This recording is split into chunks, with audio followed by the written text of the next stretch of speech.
What's up, Womack Nostalgia? Dave here with a review of Cortis' second EP, GreenGreen. Cortis debuted last September as the third group on Big Hit Music at HYBE, following, of course, BTS and Tomorrow Together. And Cortis found a lot of success right away with songs Go and Fashion. They're up to 9 million monthly listeners on Spotify, despite only having 6 songs to their name to this point. Cortis' second EP, GreenGreen, is quite good and most exciting because Cortis is clearly paving a new lane in K-pop. They are making music that's clearly off-trend, and that's just very exciting to get from one of the big K-pop labels. It's rare to have a K-pop group be so involved in their own music creatively right away, and it's very exciting that what we're getting is incredibly engaging and detailed production. There are hip-hop trap drums here, there's grunge music here. The conception of most of their songs is very interesting, and I love the energy level that we get from this group. Lead single Red Red has found a lot of success with his glitchy yet propulsive beat over a kick drum tempo. Their use of auto-tune and doubled vocals really stands out. With new song Acai, Cortis is nodding to rage rap, specifically the delivery of someone like Yeet, and that's just really cool to get from K-pop. I love the production on TNT, and I think the conception of that song in general is very cool. I'm really all in on Cortis because no one on the big K-pop labels is trying to make music like this right now, and that's just very exciting to me. I think my favorite song of these new ones is TNT. Big guitar, I really got those grunge vibes right away. I think the chorus is very energetic. The production's very cool, very interesting. I think it's catchy, but in a unique way. Red Red, as I mentioned, successful so far. I like the way that synth layer drops in. You get that initial glitchy beat, and then they make it even more involved as the song progresses. The use of that auto-tune sounds good. I think it's they're clearly going for something specific and they're getting it. In the chorus, it's a bit repetitive for me, but I do think the strength of the beat masks that. I still find the song pretty cool. As I mentioned, Acai, the fact that these guys are Yeet fans is awesome.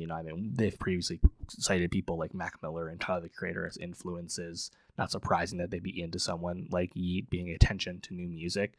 A young creator crew, this one's been a bit viral on social media to this point from, I think, one of the snippets. I think this song is really hard. I think this is like genuine, authentic rap. It sounds cool. It's not manufactured. It's not copy-paste. I love the drums on this song. It sounds awesome. What's Up? Bit of a different tempo, pitched down, but the production, it's still quite detailed. It's still interesting song, even if it's not quite at their highest energy level as a group. And then Blue Lips, this one's a bit of a quiet closer. I think the auto-tune vocals on this song really reminiscent of like Frank Ocean. Again, an amazing reference point to hear from a K-pop track. Gosh, to think about like what HYBE does as this mega label, right? They make plenty of music and they have plenty of groups that are well in line with K-pop trends and dictating the trends in a certain sense, but really just kind of falling in line and are not the most ambitious. You have groups that are doing all kinds of things and not really finding any kind of consistency in the process. Obviously, you have the leaders of the space with BTS here. But here, Cortis really lean into a Western influence for sure, but bring it into K-pop music. This doesn't sound like them inherently catering to Western music to me.